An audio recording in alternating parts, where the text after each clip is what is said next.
Hello, my name is Barbara Vanderpaul, and I'll be presenting the data related to 30 minutes to results. Rapid molecular CT/NG testing in clinical sites is now a reality. This was data collected from a large multi-site study, and my collaborators are shown on this slide. Here I show you my disclosures. These are the organizations from whom I receive grants to my institution, or I personally receive salary or consulting honoraria. This study and the data collected in it were supported by funding from Binks Health. So to start with a little background, everybody watching this that's attending the STD prevention conference clearly knows that chlamydia and gonorrhea rates continue to rise. What's also relevant and important to remember is that our adherence to screening recommendations is still suboptimal. From the Etest data, we can see that even through 2018, we've plateaued with the maximum amount of screening being at 60%. So this is the percent of women for whom screening is recommended that actually have an office visit but don't receive screening or do receive screening. So what you can consider is that there are all the women out there who don't even have an office visit in that year. So our actual coverage on a national basis is much lower than 60%. So new testing solutions are really important, and that would help improve our capacity to identify and treat infections. And ideally, we would like to test and treat at the same visit in order to shorten the length of infection and reduce transmission to sexual partners. So point of care or POC solutions are obviously one tool that could be added to our toolbox that would help us increase the amount of services that we're currently offering. And of course, in this COVID era, point of care tests are even more important where patients don't have access to the same services they had access to 6 months ago. So point of care can mean in a room with a patient, like we often do very rapid tests, or it can be near patient testing, like an on-site laboratory or some space within a clinical setting that can provide actionable results during the patient's encounter that could impact population prevalence. And Rohn et al. Did a very nice mathematical modeling study that showed that we could have a substantial increase or impact on not only reducing prevalence, but also reducing pelvic inflammatory disease if we had good point of care tests. Now, studies have shown that willingness to wait in real world settings can vary. So in a study done in the UK that used a 90-minute test result, but did use a sample first collection process whereby when a patient registers, they provide a specimen even before they see a healthcare provider. So the test takes 90 minutes, but it doesn't necessarily add 90 minutes on to the total wait time in the clinic. But even so, only 21% of clinic attendees waited for that 90-minute test result. The rest were content to have a phoned-in result sent to them. However, when we used the system that I'm going to describe to you now in a student health clinic, college students who were coming in for routine visits were willing to wait an additional 20 minutes at the end of a visit to receive their results, and 84% were willing to wait. So you can see that the timing of the result actually makes a large difference in the effectiveness of the assay. So this is a 30-minute CT/NG test. It is a combined test. It's made by Binks Health, and the system that it runs on is the IO system, and they have a CT/NG assay. That's a PCR assay, and it's performed in a single-use cartridge, which is then thrown away. And the cartridge has gaskets on it so that when it's thrown away, it's sealed, and there's no possibility of biohazard or other contamination concerns. And the instrument takes 30 minutes from the time you push start until a result is generated. So the specimen is collected in a provided sample collection device tube. It's either female vaginal swabs or male urine. And then from that transport tube, the operator aliquots using a fixed volume transpet, so they don't even have to worry about the difficulty of measuring, places the sample in the cartridge, scans in the barcode information from the patient specimen and from the cartridge, and then pushes start. So then from this point, you have 30 minutes until results. And because of the barcode capture of patient identifying information, as well as lot number information, et cetera, these data can be sent to a lab information system or electronic medical record. And when we did the study that I'm about to describe to you, over 90%, 94% of all of the testing was performed by non-laboratory trained personnel. So in this study, we used 3 FDA-cleared, commercially available CTGC lab-based molecular tests to compare to the IO assay. Women provided 4 vaginal swabs, and about half of the women provided a self-collected swab for the IO assay, whereas the other half were collected by clinicians. Men provided a first catch urine specimen that was aliquoted into each of the manufacturer's transport devices. The infection status was defined based on 2 out of 3 comparator test results, such that 2 or more positive results defined a person as infected, 2 or more negative results defined that person as uninfected, and patients were unavailable if they had discordant results that could not be adjudicated because of invalid results. So for the chlamydia testing, we had over 1,500 women with 129 positives by the definition that I just gave you, and the IO detected 124 of those correctly for 96.1% sensitivity. The assay also had 99.1% specificity for female vaginal swabs. For men with urine, we had 922 men, and we had 120 overall chlamydia positives, and the IO detected 92.5% of those with a specificity of 99.3%. For gonorrhea, we had the same number of men and women, obviously.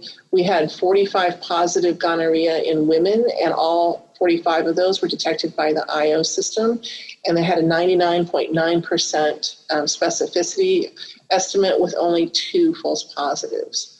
For men, the IO system detected 72 out of the 74 gonorrhea infections for a specificity of 90 or sensitivity of 97.3% and had a specificity of 100%. So in summary, the IO-CTNG assay works as well as laboratory-based tests and can be used by non-laboratory trained personnel.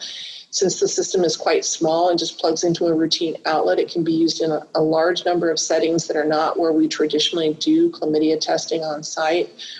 And changes to the clinic flow that support sample first collection and testing with this assay adds on average only 11 minutes to a routine clinic visit. And that was in a clinic that is very efficient, that most patients only spend about 20 minutes in the building. So if you have a system or a clinic where you have more than 20-minute total time from entering the door to leaving the door, this assay might not add any extra time whatsoever. And if that's the case, test and treat during that single visit is now a reality that can enhance our control efforts by allowing us to treat asymptomatic infections and allowing us to treat correctly and reserve our antibiotics for those people who actually do have infections.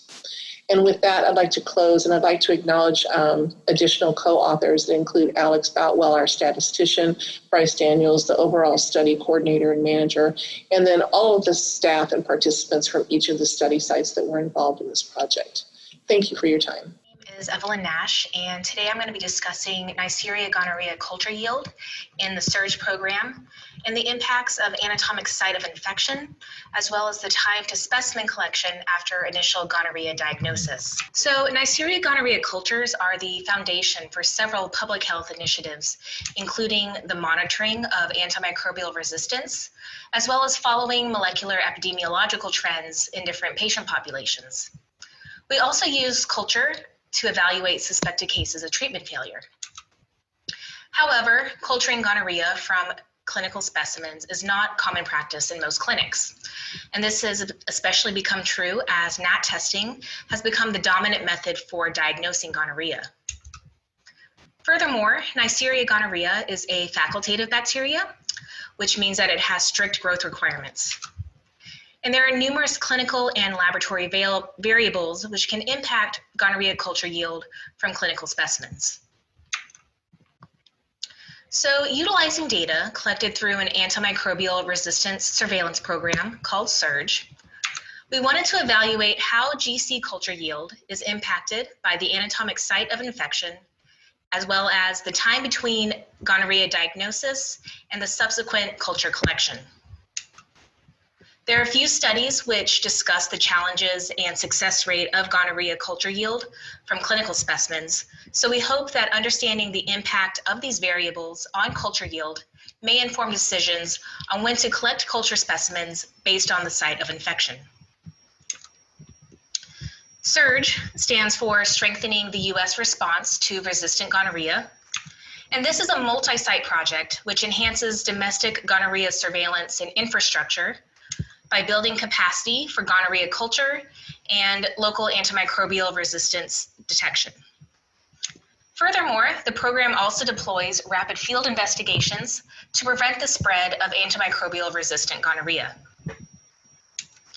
There are currently 8 jurisdictions across the U.S. which participate in SURRG, and each site collects both urogenital and extragenital gonorrhea cultures at both STD and non-STD clinics. These cultures are then sent to local laboratories for antimicrobial susceptibility testing. So to evaluate gonorrhea culture yield in the SURRG program, we used data records from 2018, which were collected from both men and women across all 8 SURRG sites. We then identified patients with a gonorrhea positive NAT and a culture specimen collected at the same anatomic site in order to calculate culture yield. So by homing in on NAT positive patients, we know that gonorrhea is present at that specific anatomic site, and we can look at culture records to determine if gonorrhea was isolated. We then stratified data by anatomic site, which is a data variable present in all patient records. And we also analyzed the impact of time from gonorrhea diagnosis to culture collection. For this variable, we looked at the amount of time from the NAT specimen collection date to the culture specimen collection date. In addition, this period of time was categorized as either the same day, 1 to 7 days, 8 to 14 days, or greater than or equal to 15 days between the NAT and culture collection.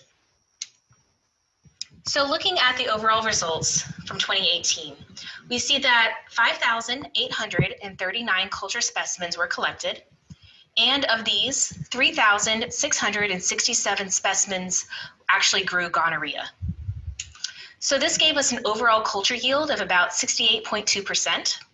And we look at the culture yield range between all 8 sites. We see that there is a range between 54 to 83%.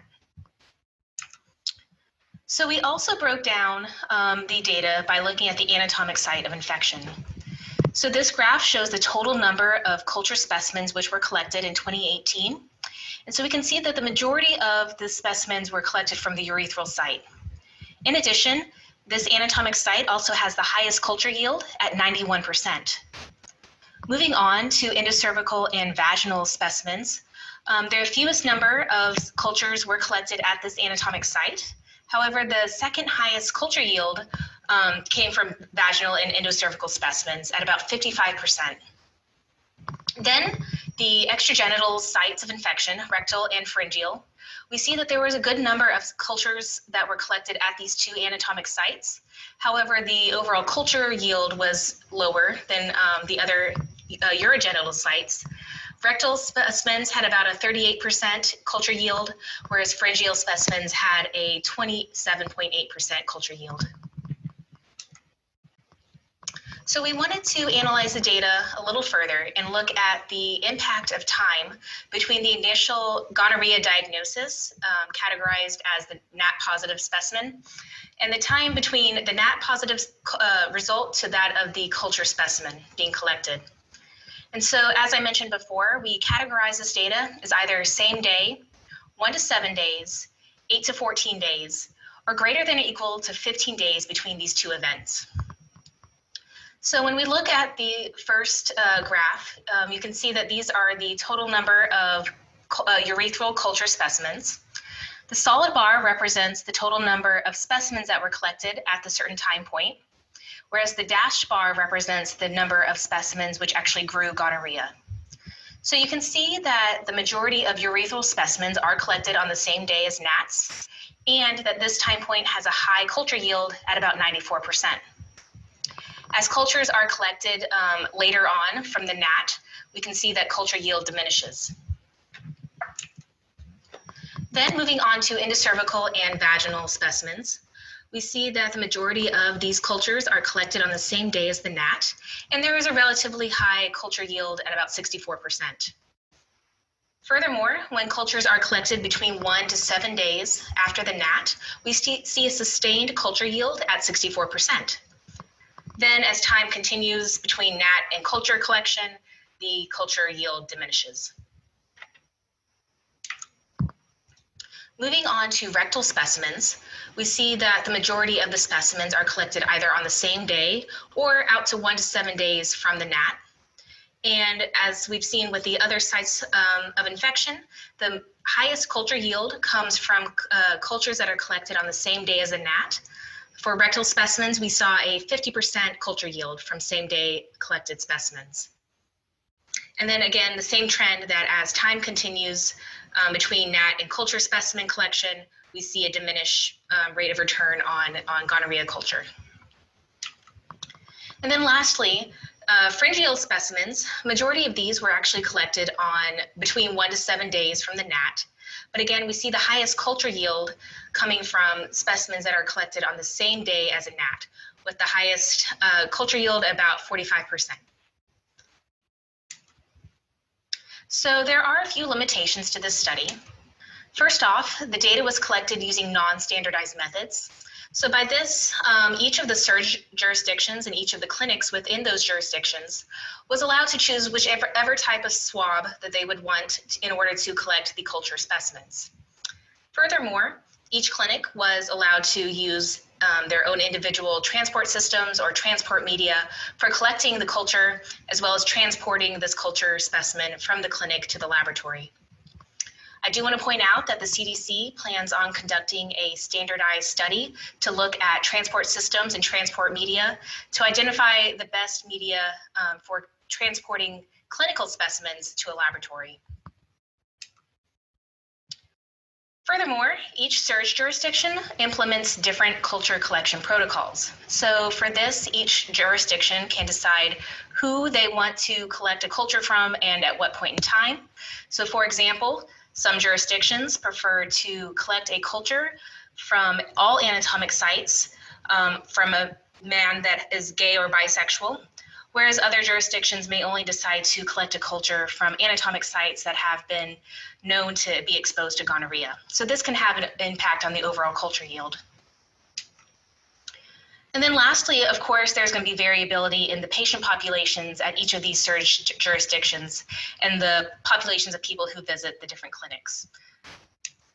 However, with that being said, we believe that this data does provide real-world insight into how these clinical variables can influence culture yield. So in conclusion, we've shown that urogenital infections result in the highest gonorrhea culture yield, and that overall, culture yield decreases as the time between gnat and culture specimen collection increases. One caveat to this was that endocervical and vaginal infections actually maintain a high culture success rate up to 7 days after gnat collection. So therefore, we've shown that clinicians can maximize culture yield by reducing the time to specimen collection.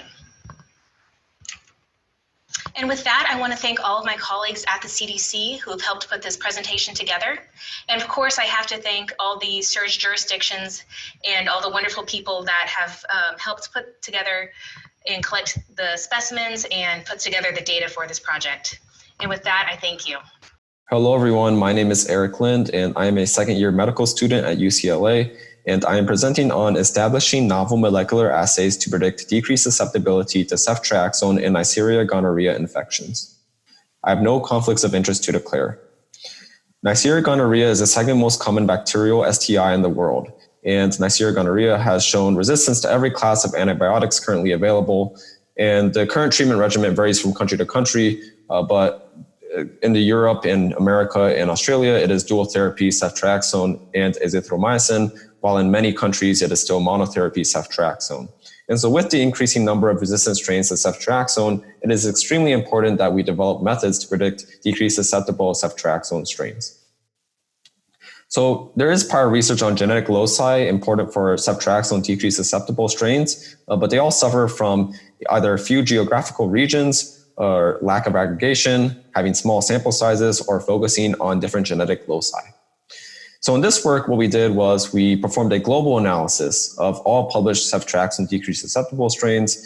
We identified genetic alterations within 4 genes, penA, penB, penA, and MTRR, with high sensitivity and specificity to predict ceftriaxone decrease susceptible strains. And then finally, we proposed parsimonious molecular algorithms for prediction of ceftriaxone decrease susceptible strains.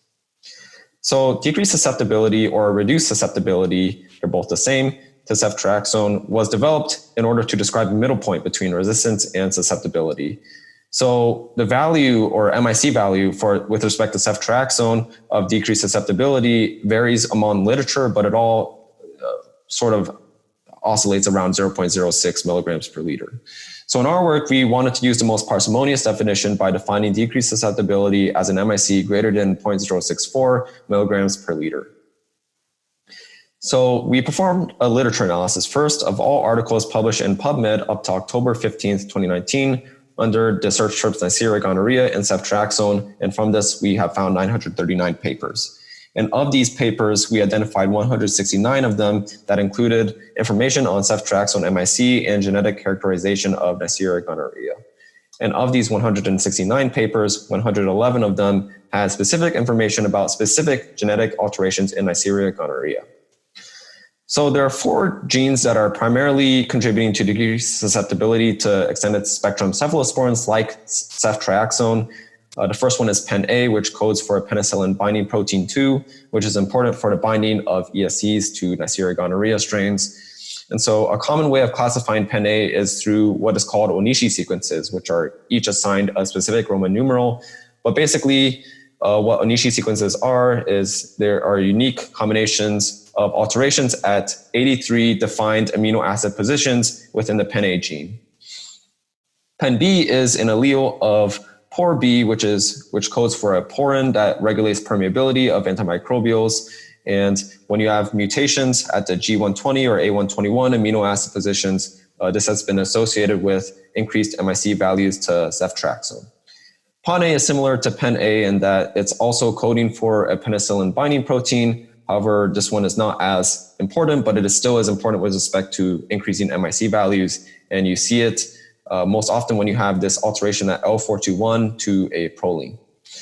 Now, MTRR is a transcriptional repressor of the MTR efflux pump, which is important for effluxing antimicrobials. And so when you have an adenine deletion in this inverted repeat in the promoter region of MTRR, you therefore have more transcription of the efflux pump, and therefore you have more resistance to ceftriaxone. And so within our genetic analysis, we first focus on penA and recording all of the alterations present within all of the literature that we were able to find. And from this, we also looked for alterations in penB, penA, MTRR, either from the reports as well or from directly contacting the authors if they were not present. Now, when we were establishing molecular algorithms, we wanted to have the option of determining mosaicism. So mosaicism is specifically with regards to the penA gene. And basically, whenever you have 62 or around 62 or greater than 62 amino acid alterations at the penA site or penA gene, this is called mosaicism. And this has been associated in literature previously to be important for resistance. So in one of our previous works, Mona, one of our lab members, she has published a paper in which if you screen for amino acid alterations within 375 to 377, if you have any alterations at these amino acid sites within penA, you can be deemed mosaic. Now, first, before we go into the actual molecular algorithms, we wanted to show the single amino acid alteration assays that can be used. So first, when you screen penA alterations that without determining mosaicism, you can see that you can achieve still a high sensitivity and or high specificity. With screening A510, you have high sensitivity, and A501, you have high specificity. Now, you can also screen penA alterations with mosaic determination. So here, when you have mosaic strains, you would have high sensitivity or specificity once again, except a little more polarized. And then you also have within non-mosaic strains, you have high sensitivity and specificity as well, except within this result here, screening A501V or T, you have an increased sensitivity such that it is moderately high at 66.1%. Now, when you move on to non-penA genes, specifically with respect to single amino acid alterations, first starting without mosaic determination, you see that the values are slightly better in terms of you have high sensitivity and increased moderate specificity values when you have L421P on penA and when you have the deletion of the adenine on mTRR. Now, when you do determine mosaic determination, you see that for mosaic strains, you see that the sensitivity once again is high, but with low specificity. But you do see an improvement of the moderate specificities when you have the strain deemed non-mosaic, with 52% specificity and 60.9% specificity. Now, of course, from these single amino acid alterations, you can see that they have insufficient values in order to be used clinically because they suffer from either low sensitivity or low specificity. So here's our first molecular algorithm that we present. This is using penA gene amino acids alterations without determining mosaicism. And so when you screen for A311V and A510V, you see that with each result, you either have high specificity or high sensitivity. Of course, there is this result here where you have neither, but this is an area that needs to be improved. But this is unique in that you can have results that are either high specificity or high sensitivity.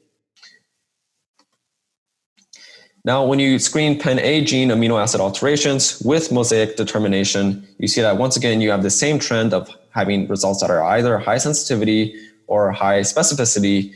Of course, with one result, once again, that needs improvement, but here you have one result that is very promising in that you have high sensitivity and moderate specificity. And this is the highest, higher than any of the single amino acid alteration assays. Now, moving on to non-penA genes without mosaicism determination, you once again see the same trend with this notably high result here, 92% sensitivity and 61% specificity. And when you move on to including mosaic determination, you see the same trend once again with high sensitivity or specificity, with our best result yet here with 89% sensitivity and 72% specificity. So while these algorithms are not perfect by any means or ready to be turned into assays, this does show a lot of promise in that when you screen together combinations of alterations that you can get high sensitivity and specificity. So these can be further improved. And so, of course, there are limitations in that we didn't cover every country possible. We only had 22 countries encompassed. And so there are several strains that are from several countries that have not ever been sequenced. And so we don't have the genetic data for that. Also, our whole genome sequence analysis focused on only the Onishi sequence amino acid positions. So there are other amino acids that could be important within penA. And furthermore, we did not consider other genetic loci that have been deemed important, especially recently. But of course, there have not been much literature in order to have statistical power if we were to include them.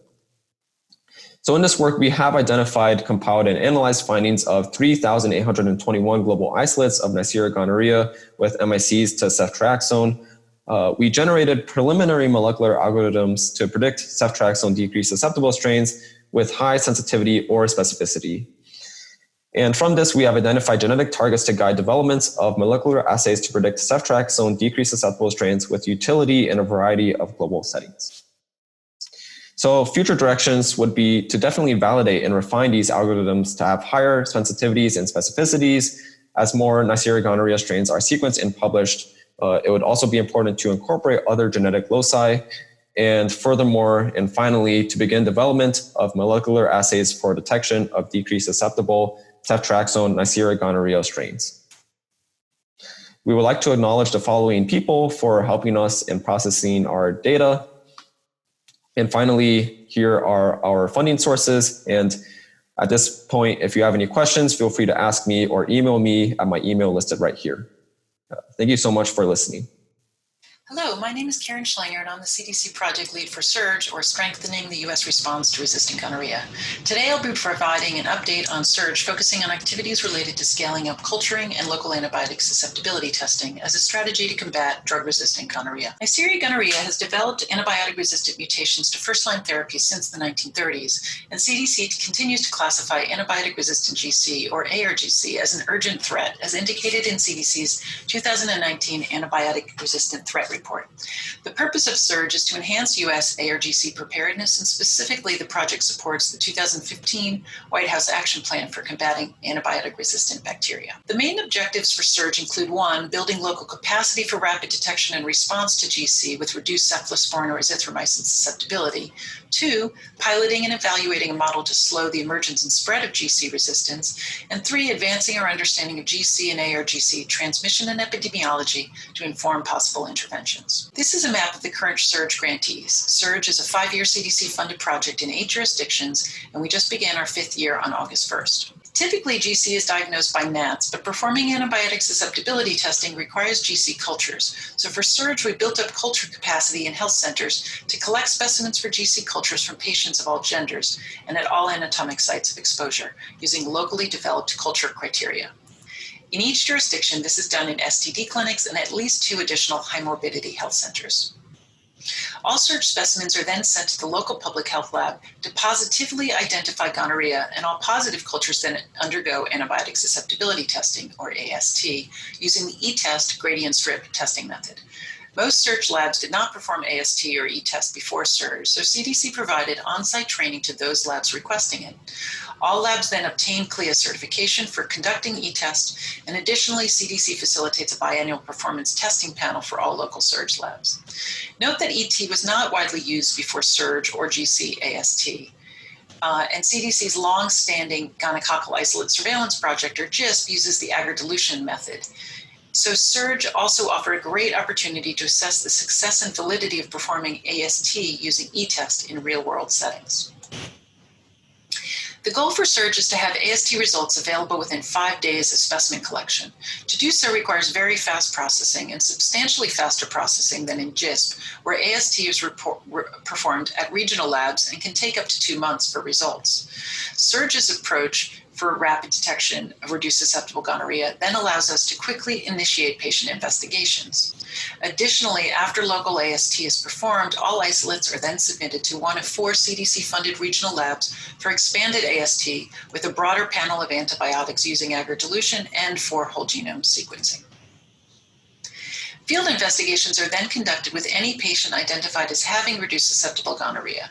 These investigations are well described in a poster by Emily Lerner and include attempting to go out to 2 generations of sexual partners from index cases. Data presented today focuses mostly on laboratory data submitted to CDC either through monthly metric reports or at the end of the year as line-listed data. Note that in Project Year 1, specimen collection didn't start for most grantees until April or May of 2017. And much of the data I will present today focuses on Project Year 3, which is from August 2018 through July 2019. Across the 8 SURRG sites, SURRG includes 16 health department-based STD clinics and 26 non-STD health centers, such as ID practices, emergency rooms, and family planning clinics. With an ever-increasing proportion of STDs diagnosed outside of STD clinics, SURRG provides a real opportunity to see if we can establish culture capacity and collect culture specimens from high morbidity locations that serve populations not reached by STD clinics, and see if by doing so we obtain specimens from different patient populations and or see different antibiotic susceptibility profiles, noting that establishing and maintaining these non-STD SURRG sites requires significant effort. From project inception through July 2019, we collected over 60,000 specimens for culture. And of those specimens, 19%, or 11,348, were GC culture positive, with about 90% of those positive isolates coming from STD clinics. The proportion of specimens collected that were culture positive differed dramatically by grantee, ranging from 4% to 40% positive. And that variability is likely due to many factors, including different morbidity and different culture criteria used at different clinics. and the fact that even if GC is present, urethral GC cultures are much more likely to grow than endocervical, rectal, or pharyngeal cultures. Local public health labs were able to then perform rapid AST using Etest on more than 99% of positive cultures. Again, the capacity to perform local AST so quickly to facilitate our ability to respond to reduced susceptible cases when identified is a real success of SURRG. And as shown in the next slide, the median turnaround time from specimen collection to Etest results in project year 3 was 5 days or less for all grantees. Note the median turnaround time for genital isolates is in darker blue and extragenital in lighter blue. Isolating GC from extragenital specimens can require more time due to the presence of other commensal bacteria. Of Etested isolates from project year 3, the majority were urethral. However, 15% were pharyngeal, 15% rectal, and 8% endocervical.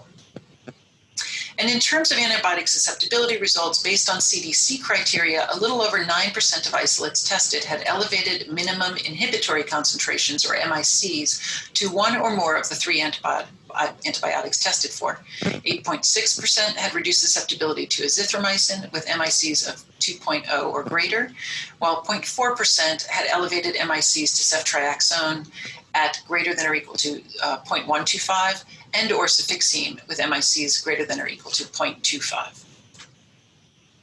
Investigations were attempted on all of these patients these isolates came from, and no confirmed resistant-related treatment failures to recommended therapy were identified.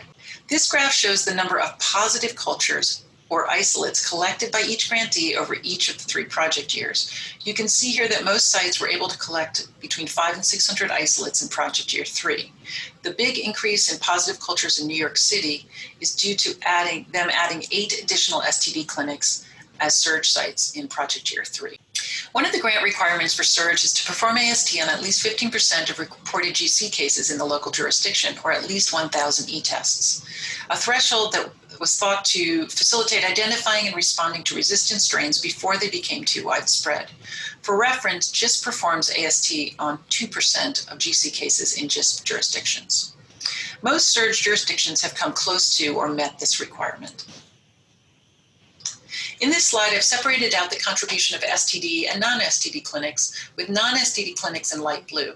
By looking at the data this way, we can see how much partnering with the non-STD clinics has facilitated current levels of AST coverage by jurisdiction, and can see, for example, that in Milwaukee and Greensboro, North Carolina, about 1/3 of Etests performed in project year 3 were from specimens collected from partnerships with non-STD clinics. This slide shows the percent of isolates with elevated MICs for ceftriaxone, cefixime, and azithromycin by project year. We see here that proportion of Etested isolates with elevated MICs to ceftriaxone in blue and cefixime in orange has remained very low across 3 years of the project at 0.5% or less. However, the proportion of isolates with elevated MICs to azithromycin in purple increased from 6.8% in project year 2 to 10.2% in project year 3.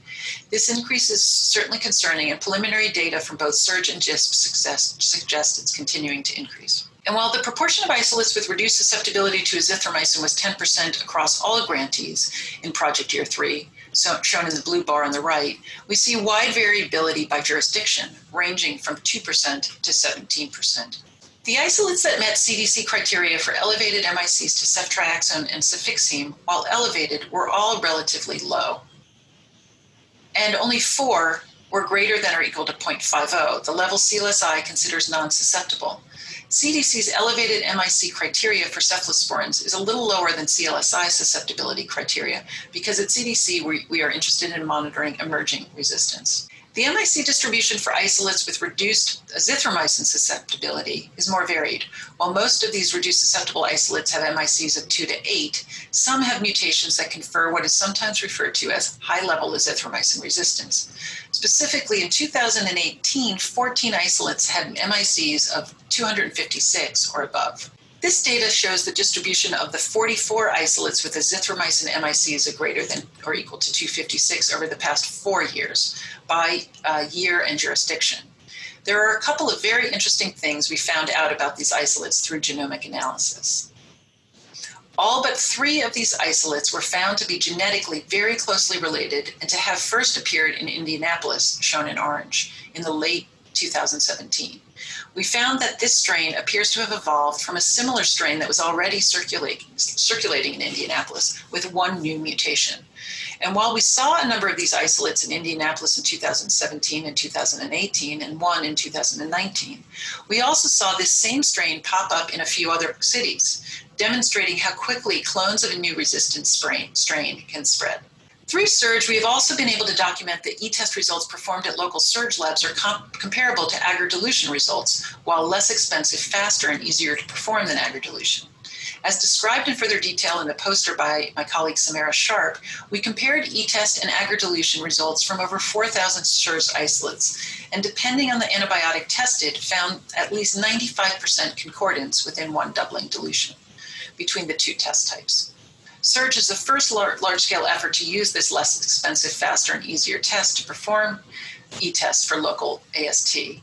And this data supports the efficacy of using Etest for rapid detection and response activities. In summary, SURRG grantees have implemented culture collection and local rapid AST with great success, demonstrating feasibility and enhancing local capacity to rapidly detect emerging resistance, which may facilitate public health efforts to control or slow the spread of such strains.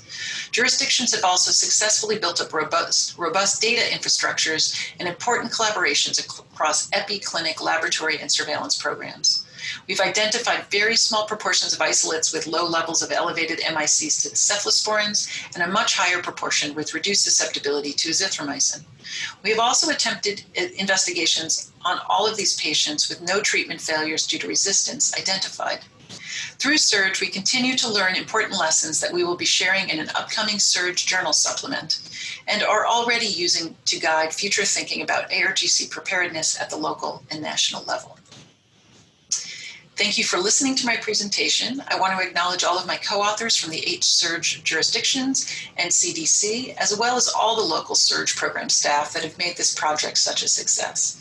My Q&A session is scheduled for Tuesday, September 21st from 3:30 to 4, and otherwise please reach out to me if you have questions or comments. Thank you for your time. Hi, my name is Sarah Viatric. I'm a research coordinator at Emory University, and today I'm going to present about a qualitative study we conducted to understand low return rates for home STI test kits. All right, for a quick background, we know that men who have sex with men, or MSM, are at an increased risk for STIs, and that testing isn't where it needs to be. As part of a larger randomized control trial, we provided home test kits for STIs through a mobile app. The mobile app was designed to deliver sexual health information to MSM through a messaging feature. And the study took place in 3 cities, New York, Detroit, and Atlanta. So almost 800 participants had access to the mobile app. And it should be noted that ordering an STI test kit was an optional study activity and that participants could opt into it. So almost half of these participants that were given access to the mobile app ordered an STI home test kit. However, only 93 people returned a kit. So that's about a 25% return rate. So because of this, we wanted to figure out what might be going on. And before I jump in too far, I want to explain how the home testing system works. So this was a service provided by Emory's Center for AIDS Research. The kits tested for syphilis through a small collection of blood and tested for chlamydia and gonorrhea through a urine sample and oral and anal swabs. Participants mailed back their samples to the lab in a prepaid mailer, and then participants were notified via text or email if they had a negative result. And then for those who had a positive test result, study staff called participants and then provided test result paperwork or referrals to treatment if it was needed. And so again, the purpose of the study is to look at reasons for the low return rates for the kits, and then hopefully to find possible improvement opportunities as well. All right, so next we will talk about how the study was conducted, and this will be very brief. So we used an activity-based timeline to conduct the interviews with participants who ordered a testing kit. Using this process helped us gain an understanding of the participants' relationships with the kits, along these main stages that you can see here. And these include ordering the test kit, completing the specimen collection, returning samples, and receiving results. And so we also decided to do interviews with participants that didn't order home testing kits. And this was to understand their perceptions or maybe possible barriers that could exist that we wouldn't be aware of. And so for these interviews, we conducted semi-structured interviews. And then to close out both sets of interviews, all participants were asked to provide their general feedback on their experience and then why they thought others might be interested in self-testing at home. All right, so now for the main findings of our study. So we conducted a total of 30 interviews between September to December of 2019. And all these interviews were conducted after participants finished their previous study activities. So most interviews were conducted with Atlantic participants. The average age was 38, and there were slightly more participants who reported not living with HIV. Most participants described their race and ethnicity as white and Black, and then half of participants had less than a 4-year college degree, and then half had 4 or more years of a college education. And we did end up conducting 9 of the 30 interviews with participants who didn't order an STI kit. Okay, so after analyzing the qualitative interviews, we found these 5 main themes: privacy, convenience of testing, lack of confidence in the system, perceived low risk for STIs, and lack of intent to complete the kit. So I'm going to go through each of these and provide some examples. So privacy came up very often as a benefit related to almost every stage of the home testing process. Participants felt that the kits helped prevent anticipated stigma related to being seen at a clinic by people in the community, or stigma related to testing with a medical provider. And so this is illustrated by the quote we see here when the participant says that home testing can take the worry away from being seen at the doctor or the embarrassment of possible exposure. And in contrast, some participants did fear that their neighbors or partners may see the test kit and wanted the packaging to be very discreet. All right, so for convenience, this was frequently talked about by participants. They liked that the STI testing could be done without having to make an appointment, without having to worry about transportation or even paying for an appointment, because the test kits were provided for free through the study.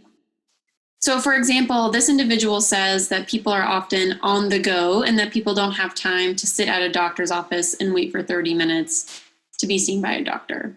All right, and then next, participants had low self-efficacy about their ability to complete the specimen collection correctly. And then they were also worried about providing quality samples for testing. So here a participant is questioning his ability to collect the specimen, asking himself, am I going to do this right? Am I collecting the samples right? Other participants mentioned worrying that the samples may be compromised during the shipping process, or that the specimen may never actually make it to the lab. One participant said that having a conversation with a doctor or being able to consult with a medical provider during the collection process would help him, quote, feel more comfortable ordering a home testing kit. And then finally, another participant also mentioned not ordering a kit because he was anxious about receiving results without the support of a medical provider. So all this really gets at the idea of a lack of confidence in the system as a whole. All right, and then some participants didn't order or return kits because they are in routine care, they're receiving testing, or they've received testing recently, or perceive themselves to be at low risk for getting an STI. So this is illustrated by one participant who says, I do have health coverage, I've tested recently, and I've been in a relationship for 3 years. So there's really no need. And then finally, some participants thought that they were supposed to test every aspect of the mobile app. So they ordered a test kit just to test out the process. And it's possible that they never actually intended to use the kits. So for example, we see this participant ordered a study product because he was, quote, curious to see what the products were and interested in testing the system rather than actually receiving the product. All right, and so I want to show these qualitative findings and how they relate back to the stages of the testing process. So we put together this graphic to show the facilitators and barriers for ordering and completing the kits. The facilitators are listed on the top, and the barriers are shown at the bottom. So let's see. These items circled in orange get at the reason why participants didn't order or return specimens. So for example, receiving routine testing is shown as a deterrent for ordering a kit because the participants didn't feel that they needed to be tested again. And then the items circled in red relate to why a participant may be interested in using the home testing system. So for example, privacy is listed above the stage sample collection as a facilitator because completing the kits at home offered discretion. Okay, and so my team wanted to touch on a few items that we think are really important to consider for those interested in implementing an intervention or program that involves remote STI testing. So first, it's important to create transparency and build trust in the system. Participants had concerns about completing the test correctly, and then they were also concerned about when they would receive their test results after putting the specimen in the mailbox. So building confidence in the testing system can be done by making sure patients have access to clinic staff or someone who can help them complete the test kits. Another improvement can be to make sure that each step of the process is explained clearly, especially the wait time for test results. And so for these reasons, we think the ideal intervention would be offered as a wraparound service. So that way patients can receive the test kits from the same place they would access treatment. And this would help foster a relationship with the healthcare system rather than just offering a testing as a one-off service. And then so finally, because the kits were offered for free through the study mobile app, it's really important to note that costs could affect the number of people who order a kit or participate in a program similar to this. All right, and so thank you to all those who helped with this project and supported this work. And thank you all for listening and being interested in learning more about our study.